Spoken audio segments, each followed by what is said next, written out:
Conversamos ya desde el Grupo Multimedia de Comunicación La Cerca vía telefónica con el presidente de la Confederación Regional de Empresarios de Castilla-La Mancha, con don Ángel Nicolás. Buen día y gracias por concedernos estos minutos de su tiempo. ¿Qué tal sigue? Hola, buen día. Bien, sigo bien.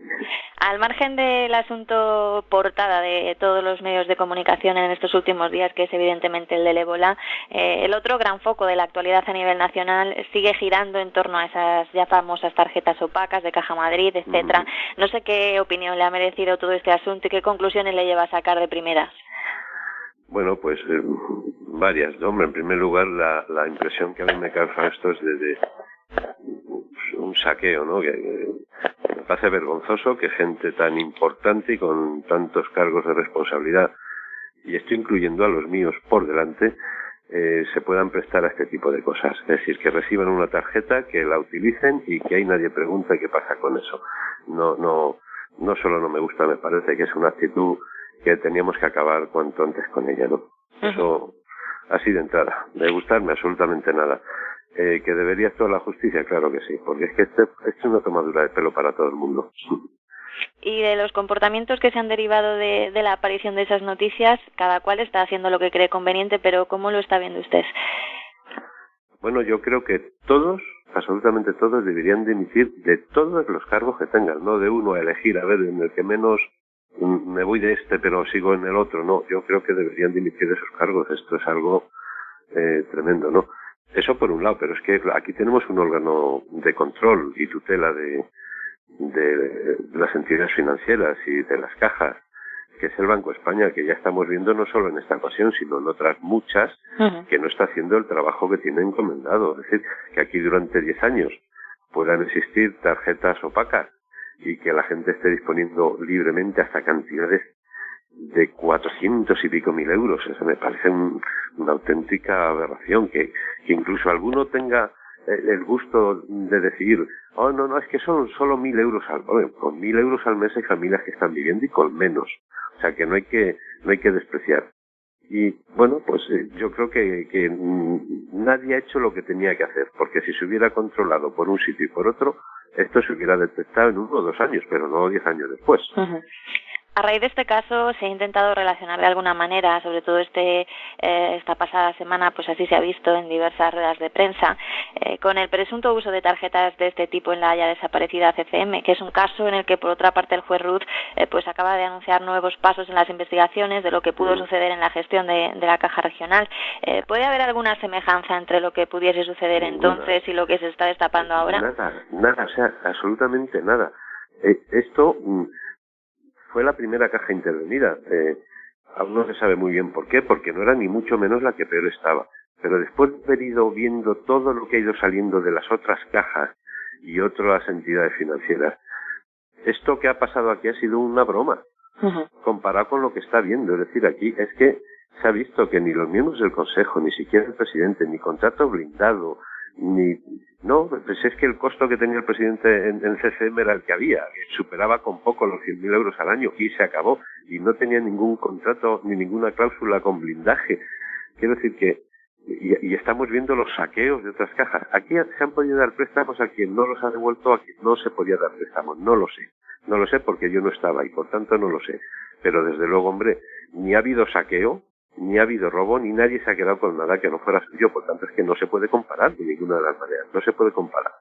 Cambiamos de asunto. Usted manifestaba hace pocos días que hablar de recuperación económica no implica hablar de recuperación de empleo.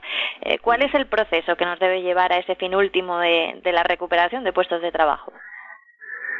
Pues la recuperación económica efectivamente tiene que traer, pero no de forma inmediata, una recuperación del empleo.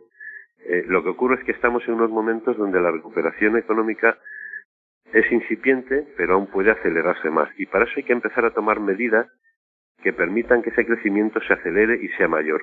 ¿Cómo? Pues lo de siempre, si es que siempre venimos reclamando lo mismo desde la parte empresarial. Rebaja de cotizaciones sociales, rebaja de la presión fiscal y la economía por sí sola va a funcionar. El otro día poníamos un ejemplo, y es que en el famoso Plan PIBE, en la primera edición del Plan PIBE, creo que se destinaron unos 40 millones de euros de subvención. Eso produjo un efecto inmediato y ahí se ingresaron de 80 millones de euros de los vehículos que se habían vendido a través del Plan PIBE por impuestos, por ingreso de impuestos. Pues si es que ahí tienes la prueba del algodón. Lo que tenemos que hacer es incentivar, ¿cómo? Rebajando cotizaciones sociales y rebajando la presión fiscal, eso de manera inmediata. Uh-huh. BBVA Research prevé un crecimiento para Castilla-La Mancha del 1% en 2014, del 2,3% en 2015, según ese informe económico de situación de Castilla-La Mancha que presentaba el miércoles pasado. Además, por primera vez desde hace 5 años se consolidan las perspectivas de creación de empleo. ¿Qué realidades cree que sustentan esas previsiones? Usted reclamaba medidas que no se están produciendo de manera clara todavía, se están dando algunos pasos, pero entonces, ¿a qué responde esta previsión? Bueno, hay que adelantar que los informes del BBVA rara vez se han equivocado. Es más, yo recuerdo hace muchos años que hice un informe con una perspectiva muy negativa de Castilla-La Mancha que acertó en su momento. Y por eso no fue bien recibido el informe. Y ahora hay un informe donde tiene unas previsiones bastante halagüeñas respecto de nuestra economía. Bueno, la bajada progresiva de impuestos se está empezando a producir y una serie de parámetros más, como pueda ser la recuperación a través del incremento de las exportaciones, que eso al final repercute aquí. Si una empresa exporta, al final de lo que se trata es que las empresas vendan sus productos. ¿Dónde? Si es en España es porque el mercado interno y funciona, y si no en el exterior da igual, pero las divisas retornan aquí. Por tanto, eso siempre es una fuente de generación de riqueza que se distribuye, ya sabemos todos, mediante la creación de puestos de trabajo, el pago de salarios, el pago de cotizaciones sociales, el pago de intereses, el pago de impuestos, etcétera, etcétera, etcétera, todo eso se distribuye. Entonces, bueno, en base a eso están fijadas las previsiones de crecimiento que apunta el BBVA para Castilla-La Mancha, pero insisto, rara vez se ha equivocado el BBVA en sus informes. Uh-huh. ¿Qué le parece toda la polémica que se ha suscitado a raíz de la denuncia que ha realizado Comisiones Obreras ante la Comisión Europea por la que aseguran ha sido la desaparición, según el sindicato, de 50.000 personas en el registro de parados de Castilla-La Mancha? Bueno, ahí debe haber alguna cuestión que no acabamos de entender ninguno. Quizá algo que tampoco se sepa todavía, pero lo cierto es que hay una ley que regula cómo se tienen que llevar este tipo de registros y de datos. Yo no puedo sospechar a priori, ni mucho menos, que la Administración lo esté haciendo mal. Todo lo contrario, debe haber algún error de interpretación en algún sitio que imagino que acabaremos todos por saber cuál es. Pero yo no puedo pensar a priori que la Administración lo está haciendo mal y que deliberadamente está saltándose la ley que regula cómo se tienen que hacer estos registros. Uh-huh. Vamos, todo lo contrario, yo entiendo y siempre pienso bien a priori que lo están haciendo bien. Luego debe haber algo que se nos escapa, que no conocemos, no lo sé. Algo habrá por ahí que me imagino que no tardaremos mucho en saber qué pasa. A ver si sale a la luz. Aprobado ya el proyecto de ley por el que se adoptan medidas en el ámbito tributario de Castilla-La Mancha, precisamente aludía a estas cuestiones hace un momento. ¿Cree que son suficientes para lograr el objetivo que persiguen, que es que los ciudadanos tengan más dinero en sus bolsillos, que consuman más, que se dinamice la economía y como resultado de todo esto, pues que se cree ese empleo que precisamos? Suficientes no son. No nos podemos conformar con extraer más. No son suficientes y por eso decía que si se incidiera un poco más en este tipo de medidas la recuperación sería más rápida. Pero la siguiente pregunta es, ¿se puede hacer más? Yo creo que en el momento en el que estamos se ha hecho lo que se puede hacer. Por tanto, ¿que reclamamos más los empresarios? Sí, pero con la plena conciencia de saber que lo que se ha hecho es lo que se puede hacer hoy. Que a lo mejor mañana se puede hacer algo más, pues seguiremos insistiendo en que se haga cuando se pueda. Ahora se ha hecho lo que se ha podido hacer. Desde otros ámbitos señalan que estas rebajas fiscales van a suponer poco dinero más en los bolsillos de los contribuyentes y señalan que la única manera de que se incremente el consumo es que se aumente el nivel salarial en nuestro país. ¿Qué opina usted de esa otra visión? Sería lo ideal y además es una propuesta, y hay que decirlo, razonable. Cuanto más ganen todos los trabajadores en España, más poder adquisitivo tendrán y por tanto más consumo interno habrá y todo irá mejor. Pero se puede pagar, es lo que decía antes, se paga hasta donde se puede pagar, más no se puede. Por tanto, por eso es importante que todos nos recuperemos para que los salarios también se puedan recuperar y tener ciertas alegrías. Pero es que hasta hoy se hace lo que se puede y lo que se puede es con los medios que tenemos y los medios que tenemos son los que son y los resultados de las empresas siguen siendo bastante desagradables porque seguimos sin tener financiación, entre otras cuestiones, ¿no?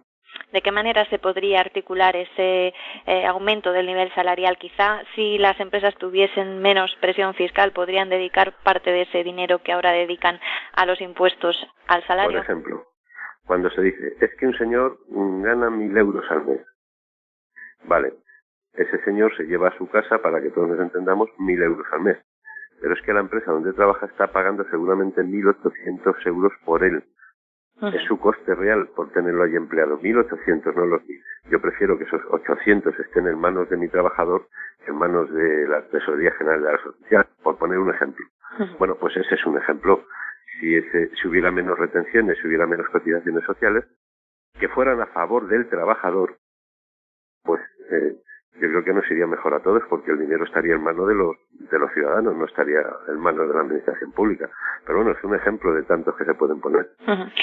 Don Ángel, ¿cuáles van a ser los grandes frentes de trabajo desde la patronal regional de aquí a fin de año? Por ejemplo, CECAM se ha sumado a la posición manifestada a nivel nacional por COE, que expresaba su disconformidad y que solicitaba además la retirada del proyecto de la ley de mutuas que actualmente se tramita en las Cortes Generales. ¿Esta va a ser una baza contra la que luchar? ¿Y qué más en estos 3 meses? Esto de la ley de mutuas, que es algo, curiosamente, el 98% de los empresarios de España han elegido una mutua para llevar la contingencia común y las enfermedades profesionales y accidentes de trabajo con una mutua en lugar de directamente con la administración, que sería a través del INS. Eso ya te da un dato para decirte que desde las mutuas se hace razonablemente bien. Ya sabéis que yo presido también una mutua, la única mutua que hay en Castilla-La Mancha, Solimar. Por tanto, es un tema que conozco y que vivo de primera mano. Aquí básicamente se trata de seguir manteniendo un sistema que es una colaboración con lo público, que da muy buen resultado, que ahorra muchísimo dinero al Estado, y que por ahí es donde tenemos que ir, y cosas que funcionen bien, que sean eficaces y que además se ahorre dinero. ¿Cree que será atendida esta demanda? No, yo creo, mira, ya en el periodo que estamos ya acabó el plazo de presentación de enmiendas, nosotros presentamos las enmiendas que teníamos que presentar y lo hicimos de común acuerdo con COE. Bueno, entre otras cosas, dentro de COE se creó una comisión de mutuas que yo presido, porque al ser miembro del comité ejecutivo de COE y presidí una de las mutuas, pues presido yo esta comisión. Y a partir de ahí se han hecho los trabajos de manera muy escrupulosa con todos los grupos políticos, y trabajando y presentando y consensuando enmiendas con cada uno de los grupos políticos, pero yo creo que no, que esto no tiene ya más recorrido. Esto saldrá más o menos como está, y bueno, y esperemos que no se cargue en un sistema que lleva existiendo desde el año 1900 en España, que ha dado muy buenos resultados, que procura ahorros anuales de más de 16.000 millones de euros, que eso también hay que decirlo y que la gente lo sepa, y que además está haciendo bien de una manera además muy profesional. Pero bueno, pues esperemos que esto siga siendo así. Junto a esta medida de aquí a final de año, otro aspecto en el que desde la patronal regional pues se va a incidir especialmente en estos 3 meses. Bueno, seguimos con la pelea de siempre, ¿no? El conseguir financiación. O sea, tenemos una tarea pendiente todavía, que no conseguimos que haya financiación. Empezamos a notar ciertos tímidos avances, pero también es verdad que las entidades financieras se están encontrando con un escollo, a pesar de que algunas quieren facilitar esa financiación, tienen los medios para hacerlo, pero luego hay que cumplir una serie de requisitos que el regulador, o sea, el Banco de España otra vez, exige, pero que no exige luego para controlar otro tipo de cosas. No sé si me estoy explicando. Más o menos, se ponen muy duros a la hora de decir, oye, no, es que tú en estas condiciones no puedes dar un préstamo a una pequeña empresa, pero luego no se tratan ni ponen los medios para procurar que esto de las tarjetas Black no exista. No ocurra. ¿No?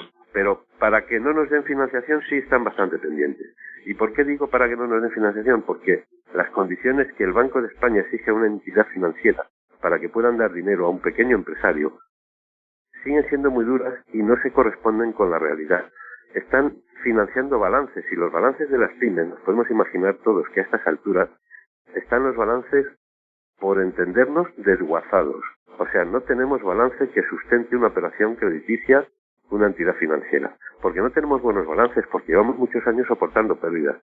Entonces, o nos vamos ya de una vez a financiar proyectos que sean viables, aunque los números del balance no sean los mejores, y si no vamos a seguir sin financiación.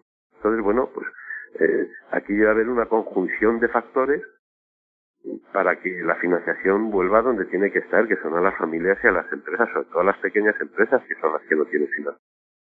Un caballo de batalla que sin duda se ha vuelto ya histórico. Don Ángel Nicolás, muchísimas gracias por atendernos este tiempo y ayudarnos a repasar un poco cuál es la situación en el ámbito económico y también laboral. A vosotros siempre. Un saludo. Muchas gracias. Hasta luego.